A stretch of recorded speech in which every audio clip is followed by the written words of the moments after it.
പ്രിയമുള്ളവരെ, വചനജ്വാല 1037 ദിനത്തിലേക്ക് പ്രവേശിക്കുന്ന ഇന്ന് ജൂലൈ 3 ബുധനാഴ്ച എല്ലാവർക്കും സുന്ദരമായ ഒരു സുപ്രഭാതം ആശംസിക്കുന്നു.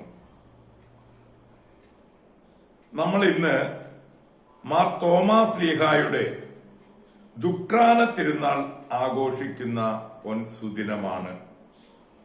ഈ ദിവസത്തിലെ നമ്മളുടെ വചനവായനയിൽ എസ്തേറിന്റെ പുസ്തകം 4-ാം അധ്യായം 1 മുതലുള്ള തിരുവാക്യങ്ങളാണ് നാം ശ്രവിക്കുക. 1 മുതൽ 17 വരെ. എസ്തേറിന്റെ മാധ്യസ്ഥം. ഈ സംഭവം അറിഞ്ഞ മൊർദെഖായി വസ്ത്രം കീറി ചാക്കുടുത്ത് ചാരം പൂശി അത്യുച്ചത്തിൽ ദയനീയമായി നിലവിളിച്ചുകൊണ്ട് നഗരമധ്യത്തിലേക്ക് ചെന്നു. അവൻ രാജാവിന്റെ പടിവാതിലോളം ചെന്നു നിന്നു. കാരണം ചാക്കു വസ്ത്രമെടുത്ത് ആർക്കും രാജാവിന്റെ വാതിൽ കടന്നുകൂടായിരുന്നു. രാജകൽപ്പനയും വിളംബരവും നടത്തിയ എല്ലാ പ്രവശ്യകളിലും യഹൂദരുടെ ഇടയിൽ ഉപവാസവും കരച്ചിലും നിലവിളിയും ഉണ്ടായി. ഏറെ പേരും ചാക്കുടുത്ത് ചാരത്തിൽ കിടന്നു. തോഴിമാരും ഷണ്ടന്മാരും പറഞ്ഞ് ഇതെല്ലാം അറിഞ്ഞ് എസ്തേർ അത്യന്തം പരിത്യാകുലയായി. ചാക്കു വസ്ത്രത്തിന് പകരം ധരിക്കാൻ വസ്ത്രങ്ങൾ അവർ മൊർദെഖായിക്ക് കൊടുത്തയച്ചു. പക്ഷേ അവനത് സ്വീകരിച്ചില്ല. തന്നെ ശുശ്രൂഷിക്കാൻ നിയുക്തനായിരുന്നവനും രാജാവിന്റെ ഷണ്ടന്മാരിലൊരുവനുമായ ഹദാക്കിനെ വിളിച്ച് എസ്തേർ ഇതെല്ലാം എന്താണെന്നും എന്തിനാണെന്നും അറിയാൻ മൊർദെഖായിയുടെ അടുത്തേക്ക് അയച്ചു. അവൻ രാജാവിന്റെ പടിവാതിലിന് മുൻപിൽ നഗരത്തിന്റെ പൊതുസ്ഥലത്ത് നിന്നിരുന്ന മൊർദെഖായിയുടെ അടുത്തെത്തി. തനിക്ക് സംഭവിച്ചതും യഹൂദരെ നശിപ്പിക്കാൻ രാജഭണ്ഡാരത്തിലേക്ക് കൊടുക്കാമെന്ന് ഹാമാൻ വാഗ്ദാനം ചെയ്ത പണത്തിന്റെ കണിശമായ സംഖ്യയും മൊർദെഖായി അവനോട് പറഞ്ഞു. രാജ്ഞിയെ കാണിച്ച് അവൾക്ക് വിശദീകരിച്ചു കൊടുത്ത് തന്റെ ജനതയ്ക്ക് വേണ്ടി രാജാവിനോട് യാചിക്കാൻ അവളെ പ്രേരിപ്പിക്കാൻ വേണ്ടി തങ്ങളെ നശിപ്പിക്കാൻ സൂസായിൽ പ്രസിദ്ധപ്പെടുത്തിയ വിളംബരത്തിന്റെ ഒരു പകർപ്പ് മൊർദെഖായി അവനെ ഏൽപ്പിച്ചു. ഞാൻ നിന്നെ പരിപാലിച്ച് നിന്റെ എളിയ ദിനങ്ങളെ ഓർക്കുക. രാജാവിന് തൊട്ടടുത്ത സ്ഥാനമുള്ള ഹാമാൻ ഞങ്ങളുടെ നാശത്തിന് വേണ്ടി ഞങ്ങൾക്കെതിരെ സംസാരിച്ചിരിക്കുന്നു. കർത്താവിനോട് പ്രാർത്ഥിക്കുകയും ഞങ്ങളെപ്പറ്റി രാജാവിനോട് സംസാരിച്ച് ഞങ്ങളെ മരണത്തിൽ നിന്ന് രക്ഷിക്കുകയും ചെയ്യുക. ഹദാക്ക് ചെന്ന് മൊർദെഖായി പറഞ്ഞത് എസ്തേറിനെ ധരിപ്പിച്ചു.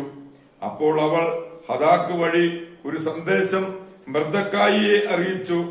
എല്ലാ രാജസേവകന്മാർക്കും രാജാവിന്റെ പ്രവിശ്യകളിലെ ആളുകൾക്കും അറിയാം, വിളിക്കപ്പെടാതെ ആരെങ്കിലും ആണായാലും പെണ്ണായാലും അകത്തെ അങ്കണത്തിൽ രാജസന്നിധിയിൽ പ്രവേശിച്ചാൽ നിയമം ഒന്നേയുള്ളൂ. രാജാവ് തന്റെ സ്വർണ ചെങ്കോൽ അവന്റെ നേരെ നീട്ടുന്നില്ലെങ്കിൽ അവൻ വധിക്കപ്പെടണം. 30 ദിവസമായി രാജാവ് എന്നെ വിളിച്ചിട്ടില്ല. എസ്തേർ പറഞ്ഞത് അവർ മൊർദെഖായിയെ അറിയിച്ചു. അപ്പോൾ മൊർദെഖായി എസ്തേറിന് മറുപടി കൊടുത്തു. നീ രാജകൊട്ടാരത്തിൽ മറ്റ് യഹൂദരേക്കാൾ അല്പമെങ്കിലും കൂടുതൽ സുരക്ഷിതരായിരിക്കുമെന്ന് കരുതണ്ട. ഇതുപോലൊരു സമയത്ത് നീ മൗനം പാലിച്ചാൽ യഹൂദർക്ക് മറ്റൊരിടത്തുനിന്ന് ആശ്വാസവും മോചനവും വരും. പക്ഷേ നീയും നിന്റെ പിതൃഭവനവും നശിക്കും. ഇത്തരം ഒരു കാലത്തേക്കായിട്ടല്ല നീ രാജ്ഞി സ്ഥാനത്തേക്ക് വന്നിരിക്കുന്നതെന്ന് ആർക്കറിയാം. അപ്പോൾ മൊർദെഖായിയോട് പറയേണ്ട ഉത്തരം എസ്തേർ അവർക്ക് നൽകി. നീ പോയി സുസായിലുള്ള സകല യഹൂദരെയും ഒരുമിച്ച് കൂട്ടി എനിക്ക് വേണ്ടി ഉപവസിക്കുക. 3 ദിവസം രാത്രിയും പകലും എന്തെങ്കിലും ഭക്ഷിക്കുകയോ പാനം ചെയ്യുകയോ അരുത്. ഞാനും എന്റെ തോഴിമാരും നിങ്ങളെപ്പോലെ തന്നെ ഉപവസിക്കും. പിന്നെ നീ നിയമത്തിനെതിരാണെങ്കിലും ഞാൻ രാജാവിന്റെ അടുത്തു പോകും. ഞാൻ നശിക്കുന്നെങ്കിൽ നശിക്കട്ടെ. എസ്തേർ പറഞ്ഞതുപോലെ മർദെഖായി ചെയ്തു. ദൈവത്തിന്റെ തിരുവചനമാണ് നാം ശ്രവിച്ചത്.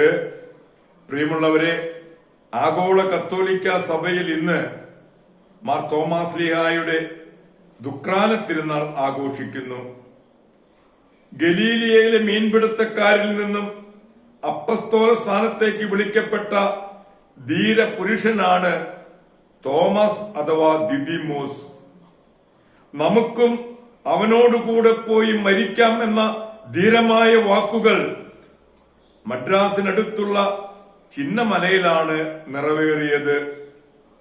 യേശുവിന്റെ ഉത്ഥാനശേഷം പ്രത്യക്ഷപ്പെട്ടപ്പോൾ തോമസിനെ കാണാൻ സാധിക്കാത്തതുകൊണ്ട് അവനെ കണ്ടാൽ മാത്രമേ ഞാൻ വിശ്വസിക്കൂ എന്ന് പറയുകയും നേരിൽ കണ്ടപ്പോൾ എന്റെ കർത്താവേ, എന്റെ ദൈവമേ എന്ന് പറഞ്ഞ് പൂർണ്ണമായി സമർപ്പിക്കുകയും പല സ്ഥലങ്ങളിലും സുവിശേഷം പ്രസംഗിക്കുകയും 52 നവംബർ 21 കൊടുങ്ങല്ലൂർ വരികയും പാലയൂർ, പറൂര്, കോക്കൂര്, കോക്കമംഗലം, കൊല്ലം, നിരണം, ചായൽ എന്നീ 7 സ്ഥലങ്ങളിൽ കുരിശ് സ്ഥാപിച്ച ശേഷം 72 ജൂലൈ 3 ചിന്നമലയിൽ ഒരു എംബ്രാന്തിനോട് കുത്തേറ്റ് ഈ ലോകത്തോട് യാത്ര പറയുകയും ചെയ്തു.